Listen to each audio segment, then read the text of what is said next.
All right. Welcome, everyone, to the Financial MD show. We've got a great show for you today. I'm excited because I'm all by myself, which is not necessarily a good excitement, but it's excitement. I basically have to fill the time all by myself, which is not impossible. In fact, it's quite simple. I can talk for 45 minutes at a time, no problem, but it probably will be shorter. Most of my lectures tend to be quick and to the point. So I'll treat this kind of like one of my resident lectures.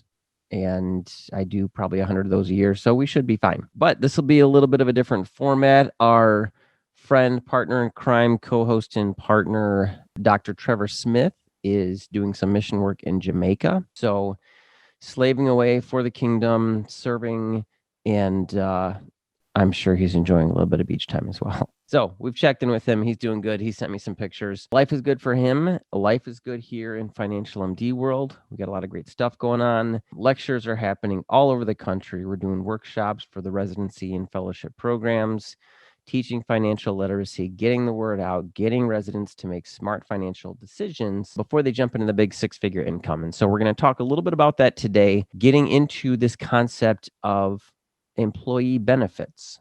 So specifically, I want to cover, what does employee benefits mean? You hear the words like group or qualified plan or employer plan or all these different things. I'll break down what they mean, what's kind of the mumbo jumbo garbage jargon, and what you need to know, what you should be looking for. We do a lot of lectures specifically on employment contracts to our residency and fellowship programs with our attorneys. And so a piece of that talk is often on the employee benefits and understanding what role that plays in your job offer and in your compensation.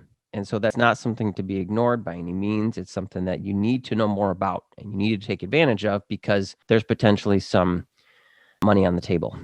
And so as we're putting this out there, got coming up a financial wellness prepping for residency. So if you're listening to this and you are in your final year, let's say you've just gotten matched, you're in your last year of med school, we're going to be doing an event that's going to be both live and streamed. It's going to be based out of Detroit, Michigan. We're going to stream it. It's on May 4th. So shoot us a message if you want an invite to that. It's going to be kind of a guest panel. So it'll be myself. It will be a physician mortgage and physician loan specialist. And we're also going to have a realtor. And we're going to talk about a lot of things like getting into residency, buying a house, renting, other smart financial decisions to make along the way. So check out our website for that. Look at LinkedIn and other social media. But quickest and easiest way to get the info on the invite is just shoot us a message, info@financialmd.com. So that's what's going on here. Let's dive into employee benefits. If you're listening to this, whether you're in residency or fellowship or training, or you are into your attending position, there's about a 90 to 95% chance that you have some sort of benefits. And what are benefits? Essentially, you've all seen the job offer and the contract. Okay, so you may have gotten this 18-page employment contract and you kind of skimmed through to try to find that heading that said compensation or salary, that six-figure number that you've been waiting and slaving for years and years and a decade plus to get to. You finally get it. You see the number. Sounds good. Great. Accept the offer and you move on. What so many residents and fellows don't look at is what can often be a large piece of the compensation is the employee benefits.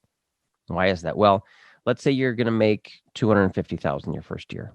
Okay, that's great. And let's say you're comparing job offers too. Let's say you get 2 or 3 job offers. One's 250, one is 275. 5-1 sounds good.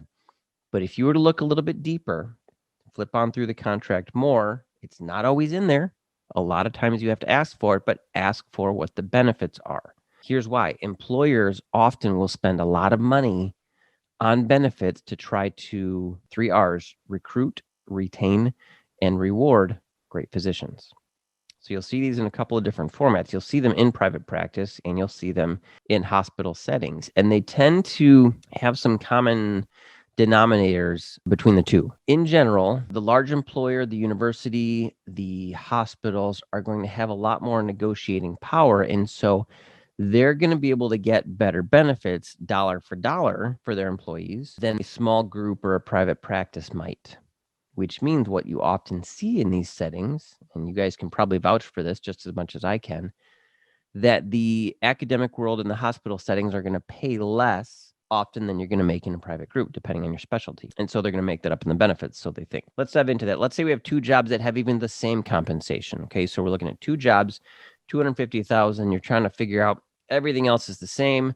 Which job do I want? Let's say they're same city, where you want to be with your family, same hours, same kind of requirements, duties, responsibilities, etc. You're definitely going to want to flip through the benefits. So step one, look in the back. There's either exhibit pages. Hopefully they sent an attachment, a PDF that says like 2020 at a glance, gives your benefits. Half the time you may have to reach out to the person you've been speaking to or to the HR person or whomever and get more details on the benefits themselves. So they'll often send you a PDF and it will go through all the details. You've asked for it, you've found it, you've got the benefits handbook and you're looking through it. So let's find out exactly. A lot of times they're going to tell you what the employer pays, but sometimes they won't. So especially let's start with this, health insurance. Health insurance is one of your employee benefits. Now, it may mean a lot to you, or you may be like me where it's like, hey, if they've got coverage and it seems decent, fine, I don't go too much into the details. Versus my wife likes to know these kind of things. She's looking deeply into them to see what kind of health insurance is available to us, what kind of providers, kind of networks are they in, all those kind of things. What's the copay? What's the deductible? All that stuff. So a quick breakdown on that, and we'll go deeper into health insurance in a subsequent show. But for all intents and purposes, you want to look at what the deductible is, okay? And if it's a high deductible health plan, so if it's over a certain limit, they call it a high deductible health plan, you can then get an HSA with it, which honestly can be nice for a couple of reasons. Most employers with an HSA, what we've seen for a lot of our physicians, will put some money into the HSA for you. So they're going to put 1,000, 2,000, 5,000, whatever into the HSA.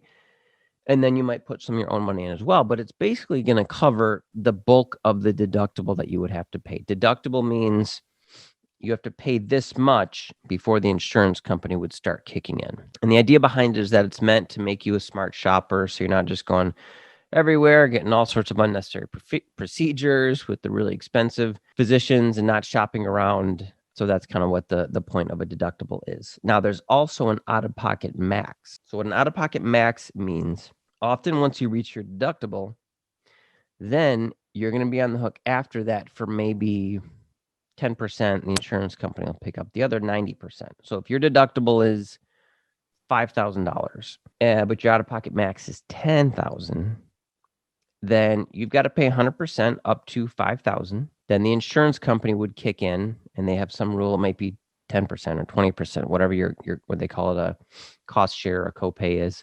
But no matter what happens, an out-of-pocket max is basically like a stop max limit type of thing. And so that means that you will not have to pay over and above this certain amount. If you get into some sort of situation where you have to go more than that, then the insurance company will pick up 100%. So that's something to know. All right. Along with that, you're going to see vision insurance, dental insurance, those kinds of things. So just things to know, things that are often included in there and can be important. And what you want to look at is what you're going to have to pay for the premium, if anything, and then what the employer picks up. And what the employer is going to pay, you can basically stack on top of your salary to say, what's the employer actually paying for me as an employee to work here? There's the salary, which is the vast majority of it, but then let's tack on the health insurance premium. That's another piece. After that, I often look at the retirement plan. That's the second biggest cost to an employer because they're going to put just straight up dollars in your account usually. And again, this is usually. And typically, the universities tend to have the best matching in a 401k or a 403b. Now, what's the difference between a 401k and a 403b? Really, for your sake as the employee, nothing. There's some differences on the employer side.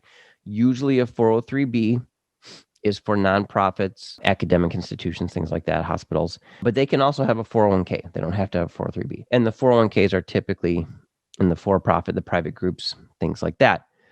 But either way, as of this recording, $19,500 is the max that you can put into it on your own, which may seem like a ton to you right now if you're still in training. But if you are an attending, you're making 250 and you're making 250,000 plus, then that's going to be a lot more valuable, and you're going to save on taxes. That's one of the biggest deductions that a W-2 employee can have, and what they call an above the line deduction. So that means that if you make $200,000, you put almost $20,000 into the retirement plan, you're only taxed on 180 or 180,500 technically. So that's something to know. But the value as far as compensation and what the employer puts in is all in the match or in the profit sharing or whatever they call it.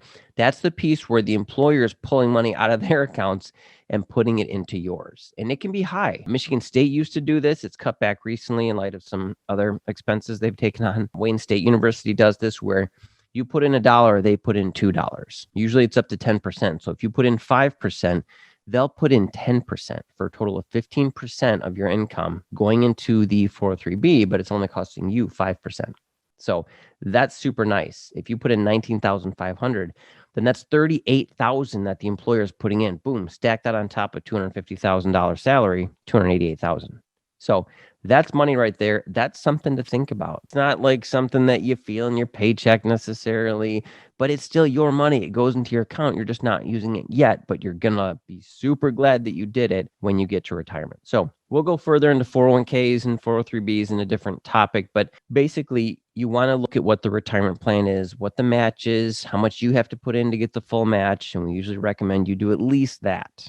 Beyond that, how much you put in is totally up to you. You may have a different tax situation. You may be working with your financial planner to figure out, something else. But in general, that's free money and you can't beat that. We talked about health insurance. That's an employee benefit that can be expensive and costly and valuable to you. We talked about 401ks and 403bs. The next thing I would look at that costs money that can be valuable is the disability insurance. Now, we've talked to you guys enough, but we're not going to stop, about how important it is to get the right disability insurance for you. And disability insurance with your own occupation that's going to protect you as a specialist is super important. But you first want to see what your employer is providing because it costs them something. Okay. Now they're going to pay less for that policy than you would pay as an individual because they're operating on a large scale group kind of bulk discount type of fashion. But it's still there. And it often covers between 65 and 70% of your income, which is great. So then all you have to do is go out in the individual marketplace to your Guardians or Principal or Emeritus or wherever, get your own policy to bridge the gap in the other 20 to 25%. Okay, you're going to be hard pressed to find 100% of your income covered, even between multiple policies, because they look at each other, they communicate, they're going to ask you how much you get at work and limit what you get based on that. So that's something that can be a valuable benefit. It certainly reduces the cost you're going to have to pay for your own individual policy. And often that long-term disability at work is free or at least very cheap. So that's LTD. Short-term disability, that's another thing that basically would pay for the first typically 90 days to maybe 12 weeks that you're off work, and then your long-term disability would kick in. But there's a cost to that as well. And that's not something you're going to just be able to go get on your own. The other piece to look at is life insurance, and it's life insurance for you. But many employers also offer the ability to get very cheaply life insurance for your spouse and sometimes your children as well. So this is stuff, again, they're paying the price for some of that to help defray that cost. You may have to pay some, but whatever they pay is just something you can stack on top. Now, typically, they're not going to give you a flat dollar amount. They'll give you a multiple up to a certain cap. So, for example, Henry Ford will cover 4 times your annual salary. If you make $500,000 a year and they cover 4 times that in life insurance, that could be potentially a $2 million life insurance policy.